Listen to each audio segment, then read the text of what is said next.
Todo lo que es extraordinario, todo lo creado, lleva el sello milagroso de la vida.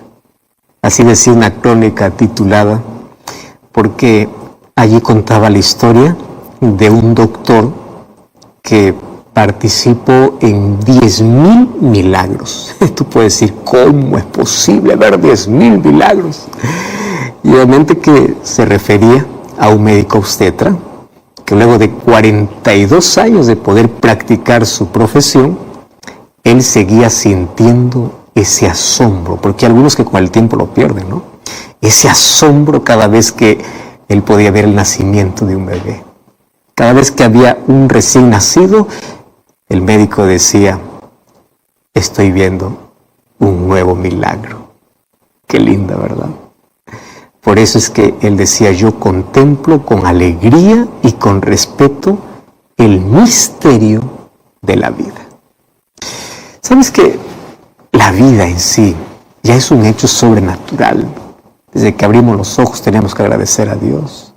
Jamás podremos explicar la grandeza o describir o explicar adecuadamente cómo viene el milagro de la vida.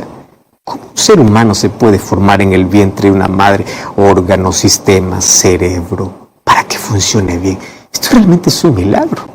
Ahora, si esto se revela como algo que no se puede conocer a detalles, ese milagro en el mundo natural, en el mundo físico, también existe un nacimiento espiritual. Pero quiero que entiendas, si la vida física ya trae un misterio, pues ahora también hay un misterio en la vida espiritual. A eso se llama un nuevo nacimiento.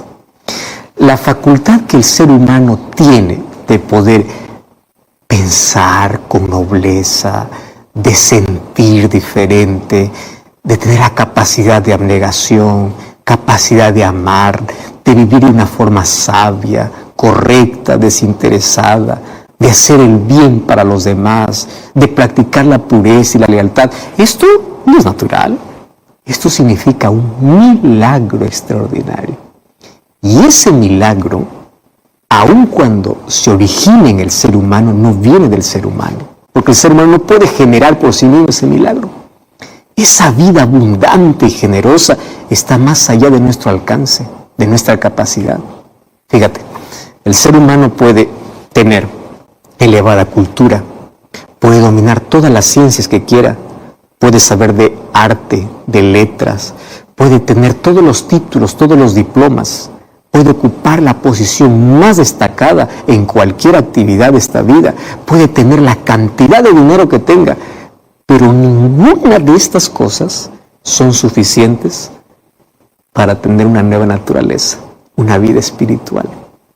Ahora, si falta lo esencial, pues es como si tuvieras nada. ¿De qué sirve todo lo que tengas en la vida cuando finalmente se va a perder y se va a quedar para otra persona? Lo que tú necesitas es un milagro. Tú necesitas una nueva vida. Tú necesitas el milagro de nacer de nuevo. ¿Me estás entendiendo? Estoy hablando para ti que eres arquitecto, que eres médico, que eres educador, que eres ingeniero, para ti que eres contador, administrador, eres catedrático, tienes todo. No, espera. Si te falta el nuevo nacimiento, te está faltando lo más importante. Y ahí viene la pregunta. ¿Cómo yo puedo lograr ese nuevo nacimiento? Eso es lo que vamos a hablar hoy. ¿Por qué razón? Porque la descripción más abundante que tenemos sobre el nuevo nacimiento lo encontramos en la Biblia. Y lo encontramos en el libro de Juan, capítulo 3. ¡Wow! Ese capítulo tenemos que leerlo varias veces. Porque aquí aparece en escena un hombre llamado Nicodemo. ¿Y quién era Nicodemo? Nicodemo era un hombre respetable. Nicodemo era un príncipe de los judíos. Nicodemo era fariseo, era maestro de la ley, era una persona intachable, era miembro del Sanedrín. O sea, por fuera era el hombre más aplaudido, más privilegiado, por fuera era el hombre más satisfecho, más lleno, pero por dentro era vacío.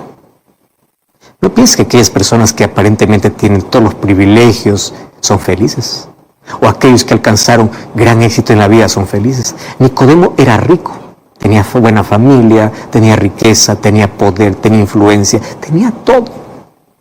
Este hombre un día fue alcanzado por las enseñanzas de Jesús. Y las enseñanzas de Jesús le causaron mucha intriga. Pero claro, él también se quedó maravillado al ver los milagros de Jesús. Pero había un problema. Él todavía no lo había aceptado como aquel enviado del cielo. Él pensaba que era uno más, un maestro más. Por otro lado decía, ¿y cómo puede hacer estos milagros? Tiene que venir de parte de Dios. Solo que se encontraba con otro problema. Le daba miedo, vergüenza, confesar públicamente su amor por Cristo. Así que un día, él se ocultó en las sombras de la noche y fue a una entrevista con Jesús. Y obviamente después que Nicodemo lo saludó, Jesús fue al punto y le dice, mira Nicodemo, mira lo que dice el texto, Juan capítulo 3, versículo 3. De cierto te digo, el que no naciere de nuevo no puede ver el reino de Dios. ¡Wow! Y mis títulos, mi riqueza, mi influencia, y mi hoja de vida que es intachable, no sirve. No sirve ni tu influencia, ni tus títulos, ni tu conocimiento de teología. Nada de eso. Cualquier recurso humano siempre será insuficiente, Nicodemo. Quiero que entiendas que para entrar en el reino de Dios necesitas nacer de nuevo. ¿Qué significa eso? Buena pregunta, ¿no? ¿Qué es eso, Señor? Bueno, el primer nacimiento es el nacimiento físico.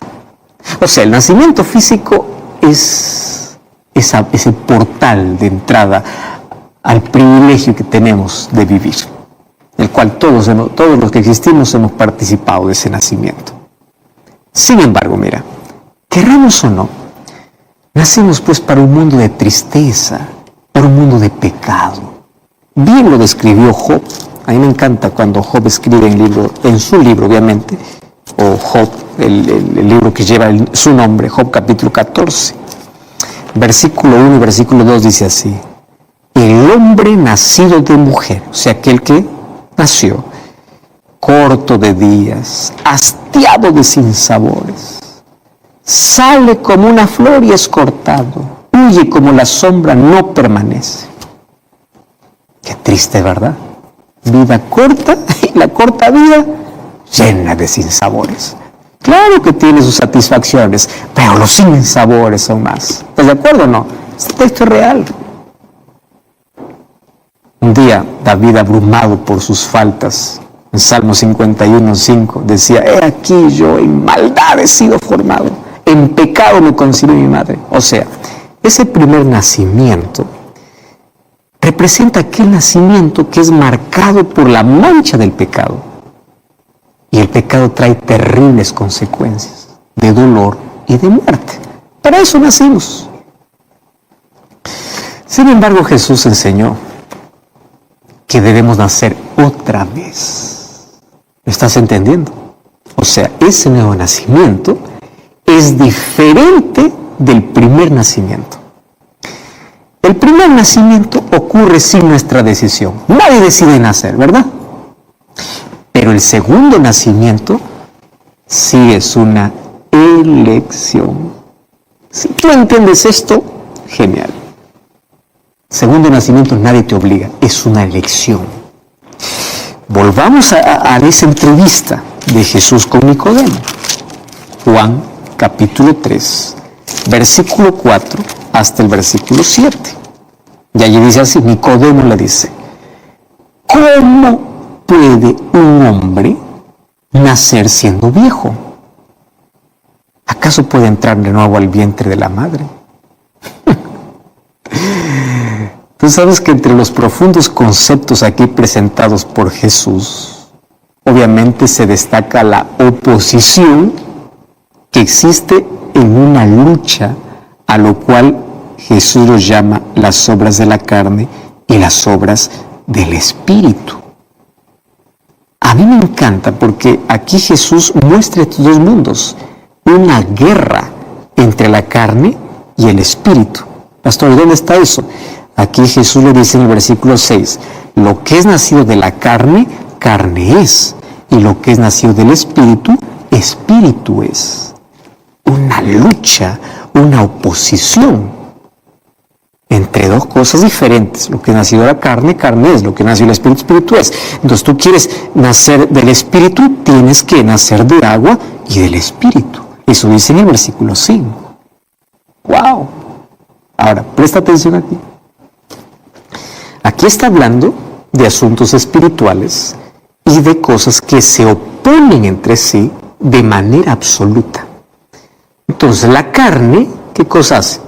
Te conduce a la muerte.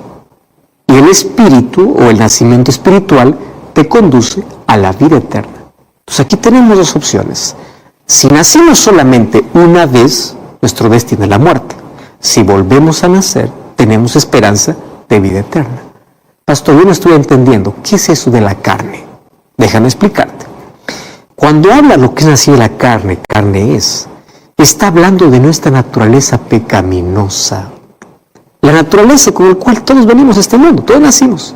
Esa naturaleza, pues, la que tú heredas, la que heredamos de nuestros padres, aquellas inclinaciones pecaminosas, aquellos gustos degradados, aquellas cosas que no nos hacen bien, pero lo practicamos. ¿Estás entendiendo de verdad? Aquellas cosas que heredamos. ¿Y qué cosa es espíritu? Ahí cambia. Porque cuando dice espíritu, está hablando de una naturaleza renovada, de una naturaleza regenerada. Y eso es el resultado de la obra del Espíritu Santo en la vida del creyente. Por eso es que Cristo mismo enseñó esta profunda verdad. Y Él dice, para poder entrar en el reino de los cielos, hay que nacer de nuevo. O sea, nacer de nuevo no es opcional. No. Nacer de nuevo es indispensable. Es necesario que nazcas de nuevo. Eso dijo Jesús. Ahora, existen en el mundo varias religiones, obviamente, y todas las religiones prometen una vida futura. Pero quiero que entiendas que en el cristianismo demanda de una necesidad de un nuevo nacimiento ahora. ¿Correcto? Es que en el futuro va a cambiar. El nuevo nacimiento tiene que ocurrir ahora. Si quieres entrar al reino de los cielos, nace de nuevo. Entonces, a menos que el hombre no nazca de nuevo, o sea, ¿qué significa? A menos que el ser humano reciba un nuevo corazón. ¿Qué significa un nuevo corazón? Un cambio de mente, cambio en sus deseos, que le pueda guiar una vida nueva. A menos que ese milagro no suceda, no puede ver el reino de Dios. Parece muy fuerte, ¿verdad? Pero es lo que Jesús dice. Nace de nuevo. Ahora, existen tres áreas de la personalidad en las cuales tú y yo necesitamos nacer de nuevo. O sea, tienen que ser renovadas. Cosas carnales que tienen que ver con nuestra naturaleza pecaminosa tienen que ser transformadas.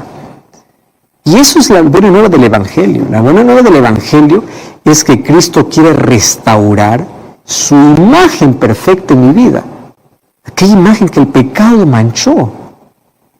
Salvación significa restauración. Mi naturaleza de pecado es transformada. Ahora, ¿qué necesita ser transformada? Número uno, necesita ser transformada la mente. ¿Entiendes? Tu mente. Porque en tu mente está la mayor fábrica de pecado. Antes que se convierta en acción, ¿dónde se originó? En tu mente. Pastor, yo no puedo controlar mi lengua porque siempre hablo. El problema no es tu lengua, el problema es tu cabeza. Pastor, yo no puedo allí retenerme, yo no puedo tener dominio. El problema no es lo que hace, el problema es lo que piensas.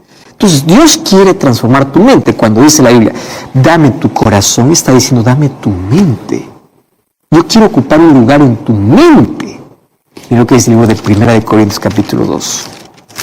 1 Corintios capítulo 2, versículo 14. Este texto es extraordinario. Allí dice, el hombre natural, o sea, carnal, ya entiendes qué cosa es carnal, ¿verdad? Nuestra naturaleza pecaminosa, no percibe las cosas que son del Espíritu, porque aquellas cosas tienen que discernirse espiritualmente. Este texto es extraordinario. O sea, con esta naturaleza de pecado, de forma natural, no podemos entender asuntos espirituales.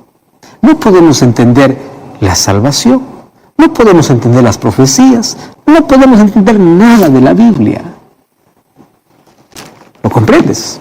Entonces, ¿qué cosa es lo que Dios quiere renovar? Dios quiere renovar la mente para poder tener una comprensión más amplia de su voluntad. Cuando cambia tu mente, tú te vas a dar cuenta, las promesas de Dios son gloriosas. Lo que este mundo me ofrece, eso no es nada. Pero antes que existe ese cambio, no, dices, aquí tengo todo. Mente. Número 2. Necesita ser transformado nuestros afectos. ¿Sí? Porque todos están contaminados. Tú sabes que de forma natural los sentimientos son egoístas. Por eso es que tú no debes dejarte guiar por lo que sientes. Aquel que dice, es que yo siento. Los sentimientos no son confiables. La Biblia dice, engañoso es el corazón más que todas las cosas y perverso. Cuando dice corazón, aquí está hablando de sentimientos. ¿Quién lo conocerá? Es que aquí yo me siento bien, aun cuando estés mal. Hay gente que se siente bien haciendo el mal. Tú no debes dejarte llevar por sentimientos, porque nuestro sentimiento, nuestro afecto, tiene que ser transformado. Mira lo que dice el libro de Primera de Juan, capítulo 2, versículo 15 y versículo 16. No améis al mundo ni las cosas que están en el mundo. Si alguno ama al mundo, el amor del Padre no está en él. Porque todo lo que hay en el mundo son los deseos de la carne, los deseos de los ojos, la vanagloria de la vida. No proviene del Padre, sino del mundo. ¿Lo entendiste? Nuestros sentimientos naturales, pues son sentimientos sensuales, son impuros y necesitan ser renovados. Y en tercer lugar, lo que necesita ser renovado es nuestra voluntad. ¿Correcto? Vamos a hacer un repaso. ¿Qué es lo primero que necesita ser renovado? La mente. Número 2, sentimientos o deseos. Y número 3, voluntad. Entonces, el ser humano, en su estado carnal, tiene una voluntad moribunda. Es incapaz de cumplir sus propósitos. Mira, te voy a hacer un ejemplo. Llega el 31 de diciembre. A partir del 1 de enero, ni un cigarro más. A partir del 1 de enero, yo no voy a comer más lo que me hace daño. A partir del 31 o del 1 de enero va a cambiar. ¿Cuánto dura? Dime cuánto dura. ¿Por qué? Porque su voluntad es débil. No puede liberarse de los vicios. Puede tener los mejores deseos, pero no puede cambiar. Y el apóstol Pablo lo experimentó inclusive en su propia vida. Romanos capítulo 7, versículo 18 y versículo 19. Es extraordinario lo que él dice. Romanos capítulo 7, versículo 18. Él dice, yo sé que en mí es esto, en mi carne, ya te dije carne, naturaleza pecaminosa, naturaleza carnal, no muere el bien, porque el querer el bien está en mí, pero no el hacerlo. O sea, yo quiero, pero no lo hago. ¿Por qué él dice? Porque yo no hago el bien que quiero, sino el mal que no quiero, eso hago. ¿Qué te ha pasado eso? ¿Qué lucha, verdad? Porque ¿cuál es el problema? Tenemos una voluntad debilitada. Buenos deseos, pésima voluntad. Entonces, pues no sirve para nada. Entonces, es capaz el ser humano de poder cambiar su naturaleza, es capaz de poder cambiar sus propios deseos, su propia voluntad. No, no se puede. Humanamente es imposible. Por eso es que esto es un milagro de Dios. ¿Sabes qué? Es increíble que cuenta una historia que en cierto país se quiso corregir a todos sus habitantes por el poder de la fuerza, ¿no? Porque ellos pensaron que la fuerza era el recurso para poder mantener la disciplina y el orden. Así que las autoridades allí colocaron una ley. Y en esa ley decía así: aquellos que cometen por primera vez un robo, se les va a cortar una oreja. Y aquellos que vuelven a robar, se les va a cortar la otra oreja. Aquellos que roban por tercera vez, se les va a cortar la mano. Las leyes eran rígidas. Ahora, ¿tú sabes a qué extremo llegó? Muchos de los que caminaban por las calles estaban sin orejas y sin manos. ¿Pero qué crees? Continuaban los robos. Los crímenes continuaban. ¿Por qué? Porque está comprobado que es imposible transformar a una persona por medio de la fuerza. Es más, se multiplican las cárceles, las condenas pueden ser cada vez más rigurosas, pero eso no cambia la conducta de nadie. Ni la fuerza, ni la educación, ni el poder de la voluntad, ni todos los factores externos, todo lo que tú quieras usar, nada de eso es capaz de poder cambiar a una persona. Yo conozco personas con títulos, con grados, con dinero, que tienen una lucha y no pueden cambiar. ¿Sabes por qué? Porque la transformación es sobrenatural. Y eso ocurre dentro del corazón. O sea, el secreto de una vida nueva y abundante solo es Cristo. Entiéndelo. Cuando entiendes esto, ya te libro de tantas batallas. Y ahí viene la pregunta: ¿cómo yo puedo recibir a Jesús? ¿De qué manera Él puede obrar en mí, trayendo la naturaleza espiritual? Para eso vamos a Juan capítulo 14. Juan capítulo 14, versículo 17 y versículo 18 encontramos una respuesta extraordinaria. Allí dice: el Espíritu de verdad, el cual el mundo no puede recibir porque no le ve ni lo conoce, pero vosotros le conocéis porque mora con vosotros y estará en vosotros. No os dejaré huérfanos, vendré a vosotros. ¿Qué quiere decir esto? Cristo viene a nosotros por medio del Espíritu Santo. Y el único modo como Cristo vive en el ser humano es a través del Espíritu Santo. ¿Y cuál es la obra del Espíritu Santo? La obra del Espíritu Santo no es hacerte hablar en lenguas. La obra del Espíritu Santo no es picos de sensaciones y emociones. La obra del Espíritu Santo es múltiple. Por ejemplo, en la Biblia yo encuentro: el Espíritu Santo consuela. Juan capítulo 14, versículo 16. El Espíritu Santo enseña. Eso dice Juan capítulo 14, versículo 26. Él os enseñará. El Espíritu Santo guía. ¿Entiendes? Eso dice Juan capítulo 16, versículo 13. El Espíritu Santo glorifica a Cristo. Eso dice Juan 16, 14. Glorifica. Pero Juan 16, 8 dice que el Espíritu Santo convence de pecado. Todas esas cosas son la obra del Espíritu Santo. Te enseña, te guía, te consuela, te muestra a Cristo. Esa es la obra del Espíritu Santo. Ahora, una de las obras más significativas del Espíritu Santo es esta de convertir. ¿Qué es conversión? La regeneración del ser humano. De poder producir en nuestra vida un nuevo nacimiento. O sea, eso no es tu trabajo. Tu trabajo es aceptar que Dios pueda trabajar en ti. Eso es todo. ¿Cómo lo hace Dios? Mira, el libro de Tito nos enseña una lección importantísima. Tito capítulo 3, versículo 3 hasta el versículo 5. Tito 3, versículo 3 dice así: cuando se manifestó la bondad de Dios nuestro Salvador y su amor para los hombres, porque nosotros dice que éramos en otro tiempo insensatos y rebeldes. Pero aquí me encanta: pero por el lavamiento de la regeneración y la renovación del Espíritu Santo venimos a ser justificados. O sea, la intervención del Espíritu Santo en la vida de un ser humano marca dos etapas totalmente diferentes. Presta atención. Antes de la llegada del Espíritu Santo, ¿qué cosa abunda? El pecado, la condenación, la culpa. Y después que llegue el Espíritu Santo, ¿qué cosa viene? la limpieza, la regeneración, la renovación. Y el Espíritu Santo trabaja en dos direcciones. Antes de que lo aceptes, trabaja para convencerte. Una vez que aceptas a Cristo en tu vida, trabaja para transformarte. Primero trabaja de afuera hacia adentro para convencerte, luego de adentro hacia afuera para transformarte. Por eso es que Juan capítulo 3, volviendo al diálogo de Jesús con Nicodemo, versículo 5 y versículo 8, ¿qué cosa dice?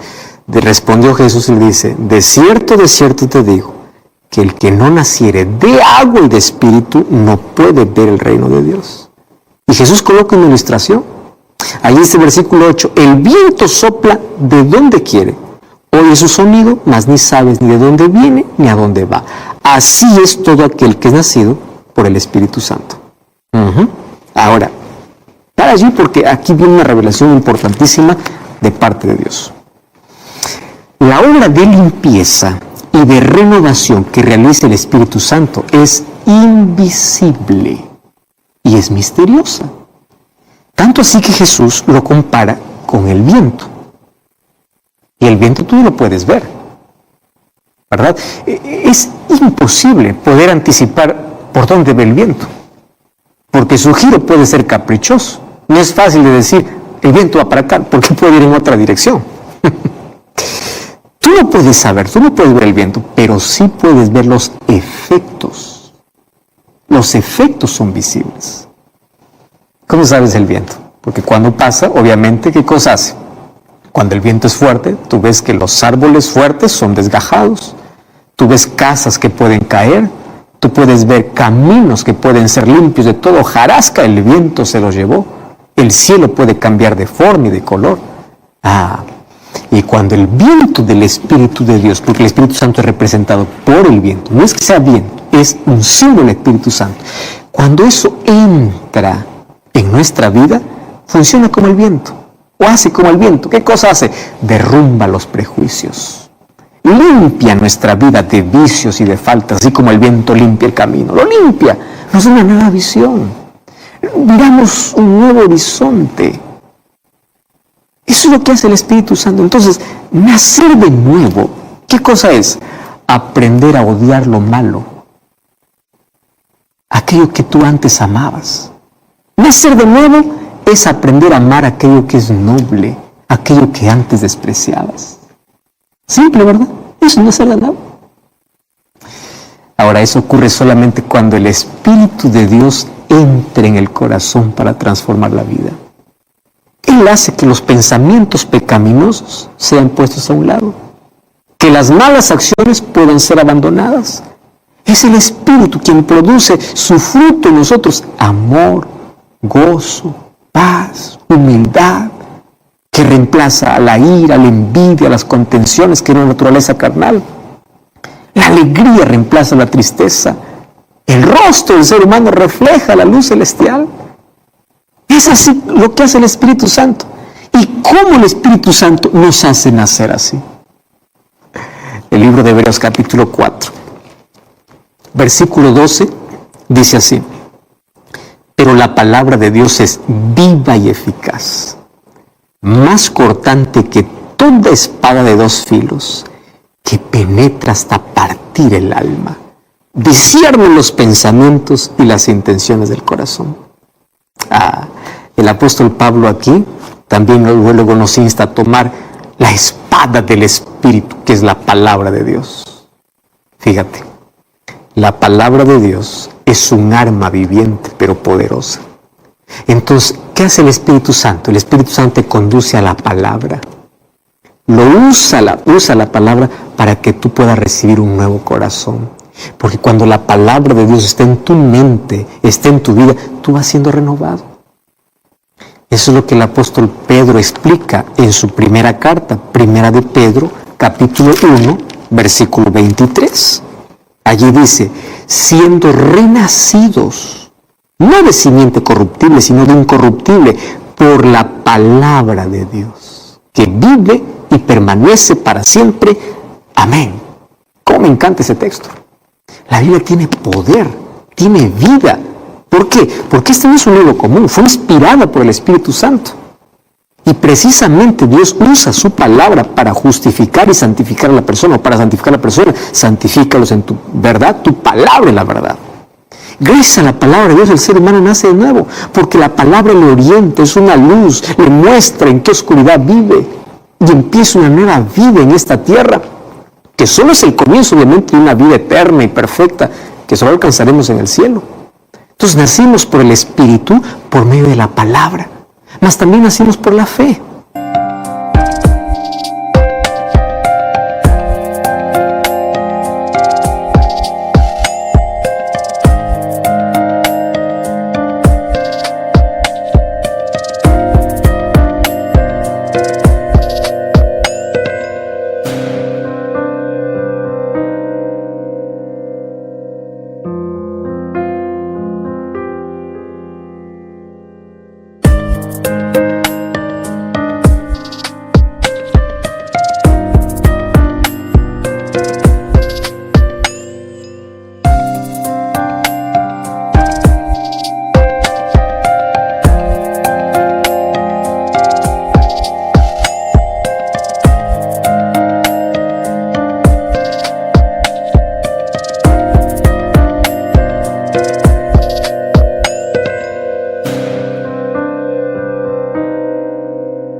La conversación de Cristo con Nicodemo llega a un punto culminante.